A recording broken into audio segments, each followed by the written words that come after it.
Good morning students. आज हम पढ़ेंगे कक्षा 4 पाठ संख्या 5। कक्षा 4 पाठ संख्या 5 और पाठ का नाम पता है क्या है? चतुर चित्रकार।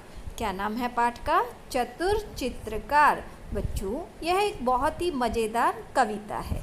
आइए दोस्तों, अब हम पढ़ते हैं यह कविता जिसका शीर्षक है चतुर चित्रकार, मतलब चालाक चित्रकार। चतुर चित्रकार। आओ शुरू करें। चित्रकार सुनसान जगह में बना रहा था चित्र। चित्रकार सुनसान जगह में बना रहा था मित्र। इतने में ही वहाँ आ गया यमराजा का मित्र। इतने में ही वहाँ आ गया यमराजा का मित्र। उसे देखकर चित्रकार के तुरंत उड़ गए होश। उसे देखकर चित्रकार के तुरंत उड़ गए होश। नदी पहाड़ पेड़ पत्तों का रह न गया कुछ जोश। नदी पहाड़ पेड़ पत्तों का रह न गया कुछ जोश। फिर उसे कुछ हिम्मत आई देख उसे चुपचाप। फिर उसे कुछ हिम्मत आई देख उसे चुपचाप। बोला सुंदर चित्र बना दूं बैठ जाइए आप।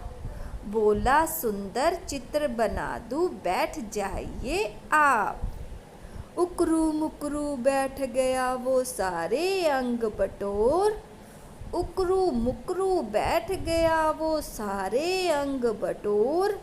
बड़े ध्यान से लगा देखने चित्रकार की ओर। बड़े ध्यान से लगा देखने चित्रकार की ओर। चित्रकार ने कहा हो गया आगे का तैयार। चित्रकार ने कहा हो गया आगे का तैयार। अब आप मुंह उधर तो करिए जंगल के सरदार। अब आप मुंह उधर तो करिए जंगल के सरदार। बैठ गया वह पीठ फिराकर चित्रकार की ओर। बैठ गया वह पीठ फिराकर चित्रकार की ओर। चित्रकार चुपके से खिसका जैसे कोई चोर। चित्रकार चुपके से खिसका जैसे कोई चोर। बहुत देर तक आंख मूंद कर पीठ घुमाकर शेर। बहुत देर तक आंख मूंद कर पीठ घुमाकर शेर। बैठे बैठे लगा सोचने इधर हुई क्यों देर। बैठे बैठे लगा सोचने इधर हुई क्यों देर। झील किनारे नाव थी एक रखा था बांस। झील किनारे नाव थी एक रखा था बांस। चित्रकार ने नाव पकड़कर ली जी भरकर सांस। चित्रकार ने नाव पकड़कर ली जी भरकर सांस।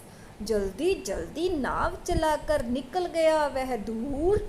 जल्दी जल्दी नाव चलाकर निकल गया वह दूर। इधर शेर था धोखा खाकर झुंझलाहट से चूर। इधर शेर था धोखा खाकर झुंझलाहट से चूर। शेर बहुत खिसियाकर बोला नाव जरा ले रोक। शेर बड़ा खिसियाकर बोला नाव जरा ले रोक। कलम और कागज तो ले जा रे कायर डरपोक। कलम और कागज तो ले जा रे कायर डरपोक। चित्रकार ने कहा तुरंत ही रखिए अपने पास। चित्रकला का आप कीजिए जंगल में अभ्यास। चित्रकार ने कहा तुरंत ही रखिए अपने पास। चित्रकला का आप कीजिए जंगल में अभ्यास। लगी ना मज़ेदार कविता? आओ बच्चों, अब इस कविता को दोबारा पढ़ते हुए इसके अर्थ को समझें। चित्रकार सुनसान जगह में बना रहा था चित्र। इतने में ही वहाँ आ गया यमराजा का मित्र। कि एक जो चित्रकार था वो सुनसान जगह में एक चित्र बना रहा था और वहाँ पे इतने में ही एक यमराजा का मित्र अर्थात शेर महाराज वहाँ पे आ गए। उसे देखकर चित्रकार के तुरंत उड़ गए होश। नदी पहाड़ पेड़ पत्तों का रह न गया कुछ जोश। जो शेर को देखकर चित्रकार जी बहुत ज़्यादा घबरा गए और वो नदियाँ, पहाड़, पेड़, पत्ते जो बनाने की कोशिश कर रहे थे उसका कोई भी जोश उनके मन में न रहा, क्योंकि वो बहुत ज़्यादा डर गए थे कि अभी शेर मुझे क्या करेगा, खा जाएगा। फिर उसे कुछ हिम्मत आई, देख उसे चुपचाप बोला, सुंदर चित्र बना दो, बैठ जाइए आप। फिर उसने शेर महाराज जी से बोला, महाराज आप चुपचाप इधर बैठ जाइए और मैं आपका बहुत सुंदर एक चित्र बना देता हूँ। उसने हिम्मत बटोर कर, चित्रकार ने हिम्मत बटोरी और इस तरह से शेर महाराज से ये कहा। उकरू मुकरू बैठ गया वो सारे अंग बटोर, बड़े ध्यान से लगा देखने चित्रकार की ओर। जो शेर महाराज थे वो अपने सारे अंगों को समेटकर एक जगह पर वहाँ पे बैठ गए और बड़े ध्यान से शेर महाराज की चित्रकार की तरफ देखने लगे। बड़े ध्यान से वो किसकी तरफ देखने लगे, चित्रकार की तरफ देखने लगे। चित्रकार ने कहा, हो गया आगे का तैयार, अब आप मुँह उधर तो करिए जंगल के सरदार। चित्रकार ने शेर से कहा कि महाराज अगले का हिस्सा आपका तैयार हो गया है फ़ोटो में, अब आप उधर को मुँह कर लीजिए और मैं आपका जो पीछे का आपकी पीठ का हिस्सा है वो सारा मैं वहाँ पे तैयार कर दूँ। जंगल के सरदार आप उधर को मुँह फेर लीजिए। बैठ गया वो पीठ फिराकर चित्रकार की ओर, चित्रकार चुपके से खिसका जैसे कोई चोर। जैसे ही जो शेर था वो पीठ फिराकर बैठा तो चित्रकार ने क्या देखा, चित्रकार चुपके से वहाँ से चोर के जैसे वहाँ से भाग निकला, क्योंकि चित्रकार ने अपनी जान जो बचानी थी तो इसलिए वो चुपके से दबे हुए पाँवों से वो वहाँ से निकल गया। बहुत देर तक आंख मूंद कर पीठ घुमाकर शेर बैठे बैठे लगा सोचने, इधर हुई क्यों देर। बहुत देर तक वो आंखें मूंद कर बैठा रहा शेर और पीठ घुमाकर, क्योंकि उसने जो पीछे का हिस्सा बनाना था।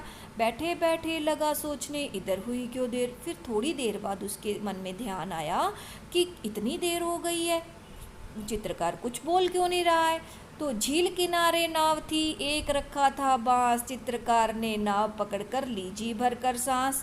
क्या था कि झील किनारे एक नाव खड़ी हुई थी और उसमें एक बांस रखा हुआ था नाव को खेने के लिए। तो चित्रकार ने फटाफट से दबे पाँवों से उस नाव के अंदर पहुंचा और उस नाव को चलाना आगे शुरू कर दिया और जी भर कर सांस ली, मतलब चैन की सांस ली। जल्दी जल्दी नाव पकड़कर नाव चलाकर निकल गया वह दूर। इधर शेर था धोखा खाकर झुंझलाहट से चूर। जल्दी जल्दी उसने नाव चलाई और फिर वो बहुत दूर निकल गया चित्रकार, और इधर शेर धोखा खा चुका था क्योंकि चित्रकार उसे धोखा देके भाग गया था, इसलिए वो बहुत ज़्यादा क्रोधित हो गया था, झुंझला गया था। शेर बहुत खिसियाकर बोला, नाव जरा ले रोक, कलम और कागज तो ले जा रे कायर डरपोक। शेर ने खिसियाकर बोला कि चित्रकार तू नाव रोक ले और अपने कागज और कलम को यहाँ से ले जा, कायर और डरपोक मत बन, इन सब सामान को तू यहाँ से ले जा। चित्रकार ने कहा, तुरंत ही रखिए अपने पास, चित्रकला का आप कीजिए जंगल में अभ्यास। चित्रकार तुरंत ही बोला कि ये सारा सामान आप रख लीजिए, जंगल के महाराज, शेर महाराज, ये सारा सामान आप अपने पास रख लीजिए। चित्रकला का आप कीजिए जंगल में अभ्यास, कि अब चित्रकला पेंटिंग का आप अभ्यास कीजिए इस जंगल में रहकर, मैं तो चला यहाँ से।